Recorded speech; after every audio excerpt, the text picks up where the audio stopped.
to try and understand where we are and put in place certain reforms before we jump into business as usual, where we now begin to appoint political appointees and give people responsibilities. I also did come out with that policy very, very consciously, because I realized that the term of the current local government administration will expire within this 90-day period. So we have a very unique opportunity where we're having a total transformation in the state, not only at the state level, but also at the local government level. There is a window, there's a very unique opportunity we have. And I just think it is fortuitous, and we should use this opportunity to its fullest. We may never find an opportunity like this for a long, long time to come in our state, where you have an administration coming in, and coming in the way they did, because it is God and the people that brought us into power. And he must have done it for a purpose. And we believe that the only way to thank God is to make sure that we begin to do the things he wants us to do for our people. Because we cannot continue like this. Our people are suffering too much. 20 years into our democracy, this democracy doesn't seem to give them hope. It's like the democracy is only for the people who are in the democratic system. The executive, the members of the legislature, the people in the local government, they are the only ones. Everybody else is looking up and not knowing what will happen. So there's so much apathy, there's so much anger, there's so much frustration in the land. And our democracy is not addressing. So we have a unique and very unique opportunity in Edo State. Because we're the only ones that have come out to say, fine, we don't have any godfathers. We'll just fight this thing through. We'll rely on the people to bring us back into power. And we did, and they brought us back. So that is a fundamental break and change. And it shouldn't stop there. It should go around through the entire process. And we had a session yesterday with the transition team, and something came out clear. And they said, look, Mr. Governor, you can do all you want to, changing the civil service, but that will not change Edo. Where the change must start from is at the local government. Because without changing the fundamentals, the foundation of governance, then nothing will change. We are pushing very, very hard at the executive level in the state. So we are not going to appoint commissioners for now. Let us and the civil servants, let's sit down, let's understand how are things supposed to be done. What do the books say? What do the regulations say? Where have we deviated? Why have we deviated? Let us fix it quickly before we now appoint commissioners and begin to run a normal system. It is the same thing we want to do for local governments. And for you, it's even fundamental, because your tenure will end in another 2 months, right? The tenure of the current local government executives. And we will be going for elections. This is a unique opportunity to find out from you what went wrong, what did you notice, and what must we do to fix it if our democracy is to survive. You don't have nothing to lose. Say it as it is. And you know what? The people have, and God have given me power. We will try as much as possible to make those changes happen. What are the key issues?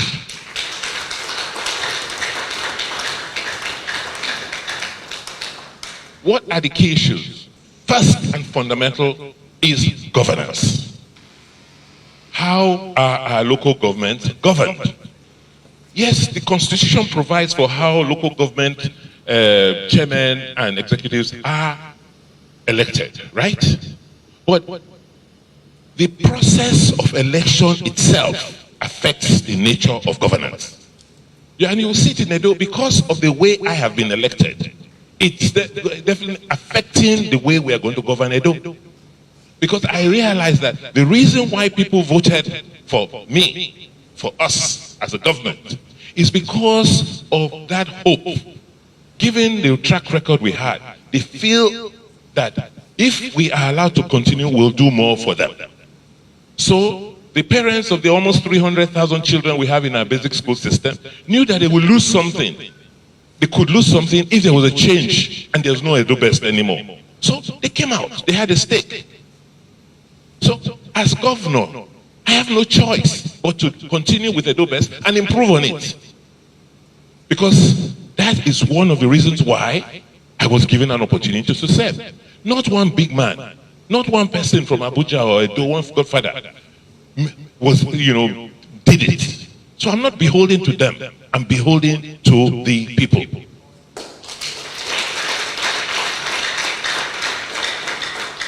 And therefore, that is the same thing we must do with the elections in the local government. That when you get elected as chairman or a councillor, it is the people, it has to be that the people are the ones sending you there. And so when you get there, your first obligation is to serve the people, not anybody.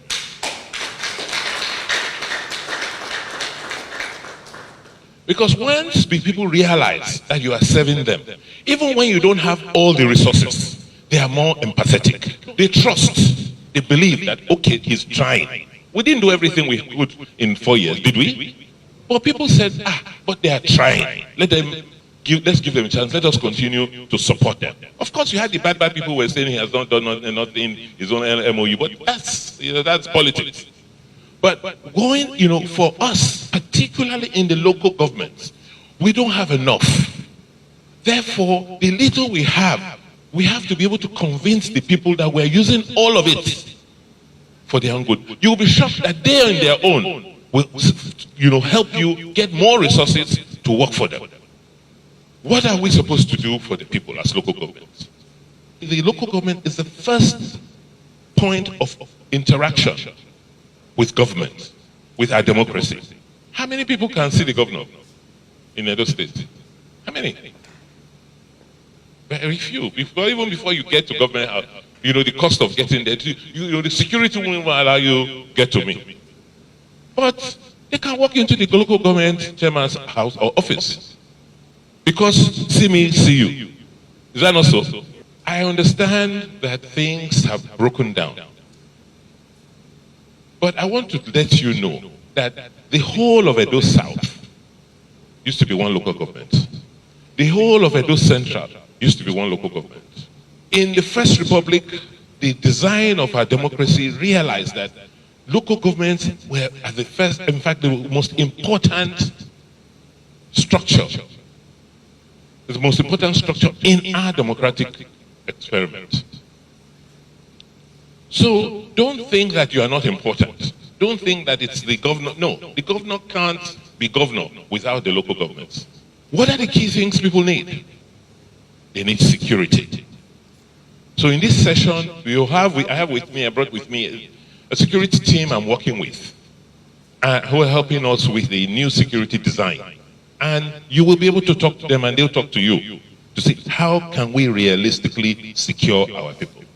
As we can see from NSAS, we have to protect ourselves. We have to secure ourselves. Nobody can secure us. And security is local.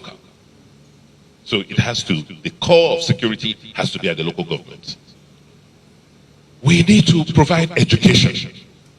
So if you look at this, the local government expenditure profile, the biggest element of your spend is education, is it not?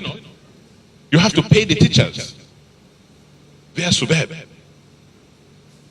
So if we are spending so much of our earnings on education, doesn't it show that education is important? And therefore, we must make sure we get the most we can out of that investment. Because at the end of the day, it's about people. That child you train well today is going to be the Dangote of tomorrow. And he can generate more revenues that can pay for a whole state, if not the country. So that investment in education is very, very key. So it really, really hurts When I see local government chairmen or people who don't want teachers, they want to post teachers out so that they can have enough revenue, and they have enough money to do projects. What project can be more important than the human project? Tell me. I see local government chairmen, they're rejecting teachers. They don't want, no, there are too many teachers in our local government. Meanwhile, most of our communities, most of the schools in our communities are understaffed. The other issue affects human beings, healthcare. Thanks to COVID, we never used to care, we never bothered. Those of us who are privileged, the ones who are sick, we get on a plane, we go to Dubai, we go to India, because we can go and get treatment. With COVID, can we go anywhere? So it's same as you. We have to fix the system. And every disease starts small. So, and the first point of contact with the healthcare system is the primary healthcare system. Your chose and choose. At the end of the day, you say you have about 3,000 chose and choose in the system, but where are they? Every local government has multiple PhDs, is that not so? But how many of them are equipped? They were just projects. Somebody has made this money and gone. Then, the local governments that should staff, train the people who should occupy, those buildings, they don't do. They don't do so. So our women, children who should have survived, die out of no fault of theirs. I mean, it was so harrowing for me going to a primary healthcare center in one local government, and women were being delivered with torchlights in 2020. Why? Meanwhile, when you look at your payroll, how many choose are supposed to be there? If we are paying them, why can't we get them to work? If they don't know, why can't we train them? So, the point is, for governance to be effective, we have to first deal with the human beings. Let us stop this wrong notion of thinking that what is most important is infrastructure. Let's build that human infrastructure first before we can build the physical infrastructure. It's the human beings that build the physical infrastructure. Growing up, how many of us, were taken to school with cars? Didn't we trek? In many villages, how many roads were there? Ordinary good parts, but as long as the schools were good, are you today? Don't you own your vehicles? Don't you own your own infrastructure? So let's now, I think this whole session is, let's begin to think of what's important. What should we emphasize? And what should we focus on? I've talked about security. The human being has to be secured. Before we now talk about infrastructure. Infrastructure for what? It has to be infrastructure to support economic activities. Because people need to live. It cannot be fancy infrastructure. We will get there eventually, but let us build what is critical and necessary. I see how much you people spend in grading roads. I just smile. And I'm saying, sometimes the cost you spend in grading roads could stabilize that road for more than 2 rainy seasons. You could build, how much does it take to build a road? What is a road? Is it not to clear the bush out of the place, stabilize the earth, and protect and cover it? That's a road. If the British built roads that last till today, I mean, how much did they have then? The level of corruption in our system does not allow us to do what we need to do with what we have. Let us tell ourselves the truth. Let us tell ourselves the truth. Help me, help my brother, give him this contract. Is it sometimes it's really annoying. Are you a contractor? Find your own work. So I give you the job, then you now go and give it to the person who can do it. Right? You make your own, the contractor makes his own. Then who loses? The people. That's the way we've run government. It's not that we have enough, but what we have is more than sufficient to get us much further than where we are today. The resource people are here. For me, it's just to open this session and to explain to you why we must do this. And that the administration in our local government, the Local Government Service Commission, you have done so much disservice to this country. So much disservice. And I see people go to church to pray, and I said, I just hope that God hears our prayers. No, because you cannot go and pray on Sundays and do all the praise and worship and still go and do the things we do inside the administration of our local government. The huggers, you know what I'm talking about. Don't you? You all know. It's like we're just here for ourselves. The people don't matter. Whatever comes is for us. If there's anything left to give to the people. That's the mentality in which we use to run local government. And I say the state too. But you know what? We're out here. With COVID, we are going nowhere. We have to fix Nigeria. We have to fix it. Nobody's going to come from anywhere to fix it for us. You want to go somewhere else, they say, no, go home. Go back to your country. Or if you come, go and quarantine. I went to London for the first time, after 9 months, a couple of months ago, and nobody told me. I wanted to leave, come back home. So there's an imperative today. The good thing is that we can fix it. I know we can. I can assure you that we can. There's nothing to it. It's for us to just be true to ourselves and just do what we need to do. Realizing that if it is good for us, it will be better for you. Because you are on top already. It's that with that mentality that the local government service, civil service should be more about giving, not taking. Because God has already given you by putting you where you are. So, having found yourself where you are today, you now want to give. Because in giving, it will be better for a lot more people and for you too. Are you happy when you're there and everybody they're sending you texts, sending you messages, please, please, please, help me give? Are you happy? How many people can you help individually? It's better to help the system so that more people can benefit. So, this session is one that is going to be quite destructive. Let us tell ourselves the truth. Let us name names if we have to. And if we have to go and tell those people to say, no, this is not going to happen this time. The people must choose who their local government leadership will be. The next elections, we will not accept godfathers in local governments. We will not.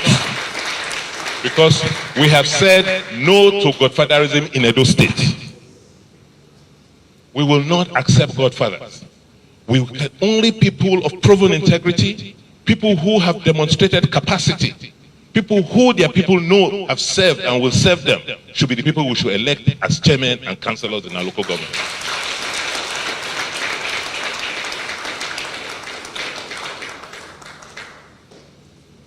On a final note, I want to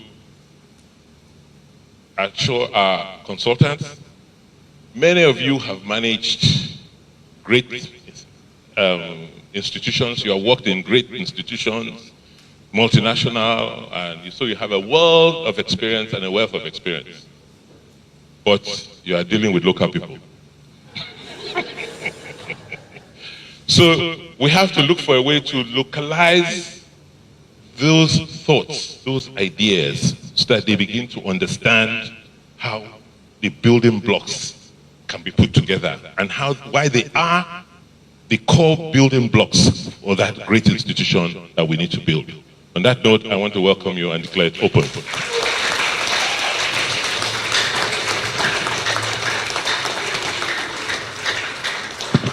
That is why we are here this afternoon, because we need to change what the people say about government.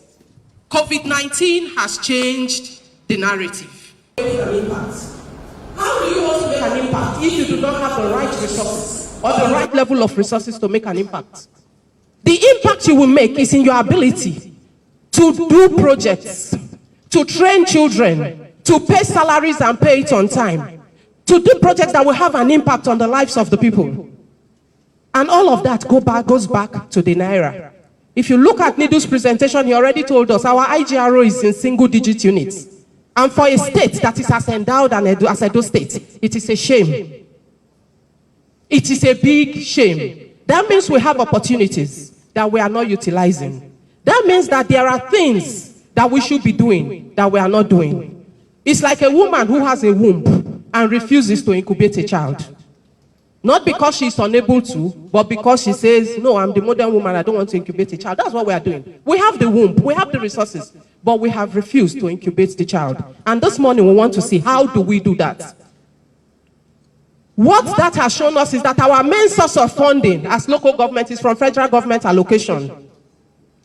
And because there was oil in Nigeria, I think that's one of our biggest problems. Because before oil, we had a lot of resources. We had groundnuts, we had cocoa, we had rubber, we had palm oil. Where are all these resources today? Why is it not giving us IGRO? That should be mind-boggling. I was surprised to read that Malaysia exported palm oil worth over $20 billion in 2019. And the total crude oil revenue to Nigeria was about $10 billion, 50% of palm oil. And we've had knife for even before I was born. So what are we doing with the resources we have in Edo State? We have opportunities. How are we utilizing them? And that is the truth of the matter that we have come to talk about today. The main source of funding for that allocation that we are looking at is crude oil. It forms 85% of our current exchange revenue. But I'm going to show you graphs to show you that this picture is a mirage. If we are going to sit down and continue to expect that federal government is going to fund us, then we have already, as a state, that mega vision will not be actualized. Because the federal government does not have the resources to continue to support the states at the level they've done in the last 5 years, in the last 10 years.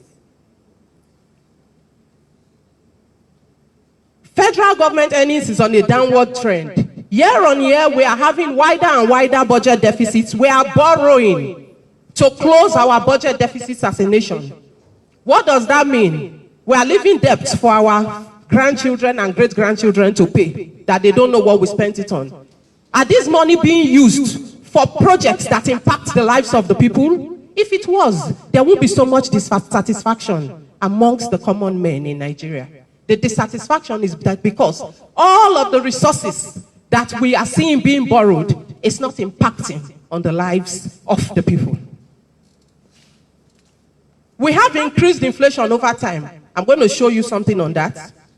But we are here and we want to hear from you. We want to understand from you. What is your plan in the light of all these realities to ensure that as a government, we continue to make an impact on our people, and that we will join with the vision of the governor, make Edo State great again, and ensure that every Edo man, woman, citizen, indigene, resident who has an interaction with government comes back to say, oh, this is the model state, and I'm proud that I am an Edo man. And that is where we want to be as a people and as a government. Next slide, please. I just want to do a situation analysis for you, just to show where we are.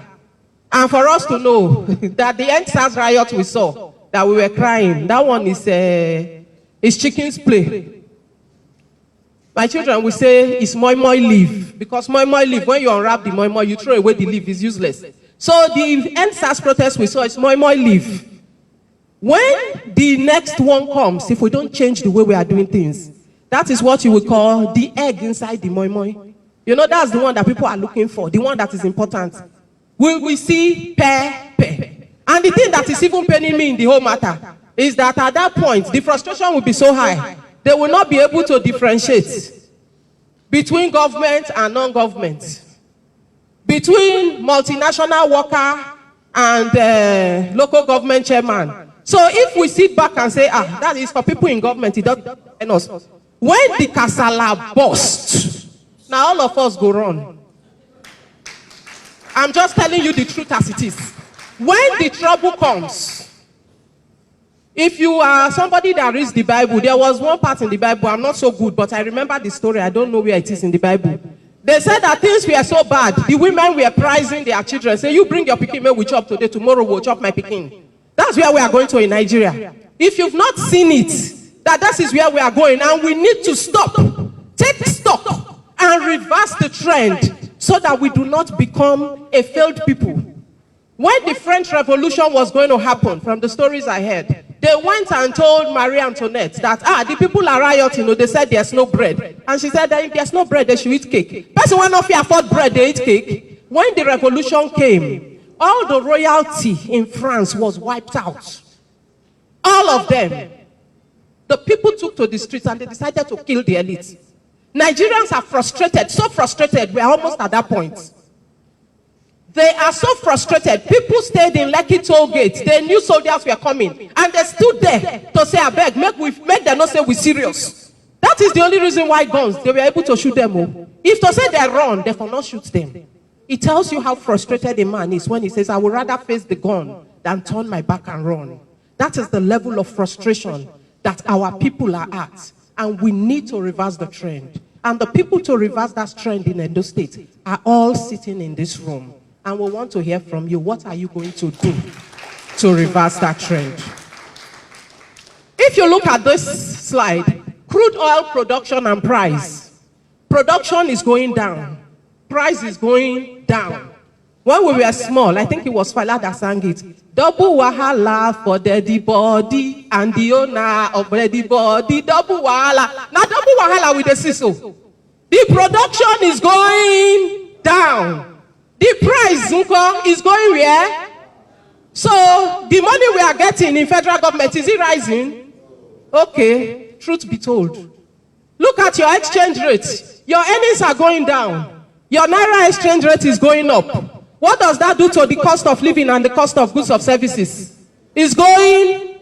So when your earnings are going down and your costs are going up, there must be economics graduates in this room. I didn't read economics because I don't know money. I'm an engineer by profession. But when you see this kind of thing, it tells you a story. There's trouble looming. How do we close that gap between our earnings and the cost of our goods and services, which equates to the lives of our people and how good and effective the lives they will live is? Next slide, please. If you now look at the inflationary rate over 10 years, I said I won't even explain this one because I'm not an economist. The thing confused me, self. After I did the analysis, I can't confuse. Waiting this thing they talk. So I just put it down in simple terms. An item that sold for 100 Naira in 2010, due to inflation over time, will cost 234 Naira 54 kobo by end of 2019. That is if the inflation rate is linear. Unfortunately, inflation rate is not linear. The governor understands what I'm saying. He knows money. I don't know money. Do you understand? Inflation rate is not linear. They calculate it month on month. So it's average you are seeing. So if you do the month on month calculation, we can assume that the cost of something that cost 100 Naira in 2010 is at least 500 Naira as we stand today. That means 100 Naira of 500 Naira of today is actually 100 Naira.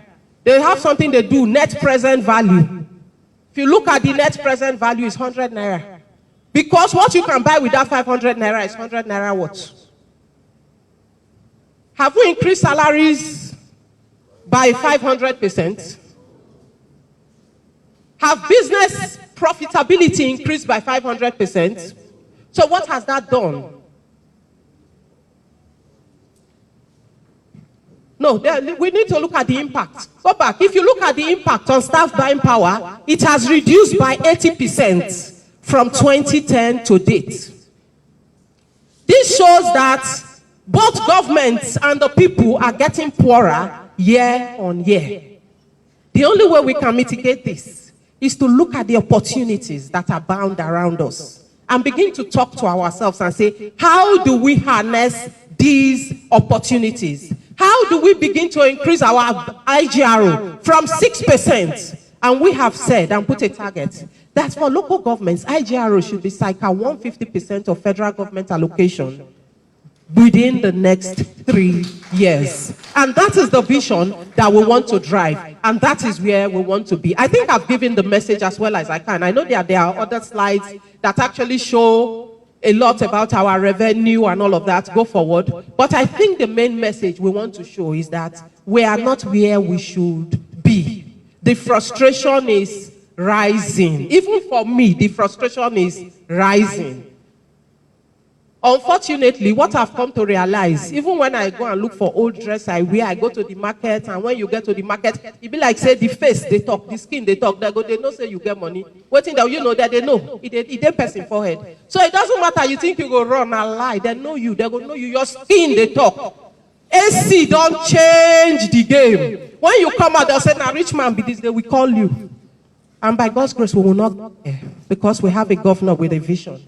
And we're going to have local government chairmen that buy into that vision to say, enough is enough. We are here to serve. We are here to change the game. We are here to do something that will change the lives of our people. We are here because we are here to serve the people. We are leaders to serve the people because the people and God have put us here. And the only legacy we are going to leave is a legacy that will benefit the people, improve their livelihood, and give them a country, a state, a local government, and a community that they can be proud of. Thank you very, very much.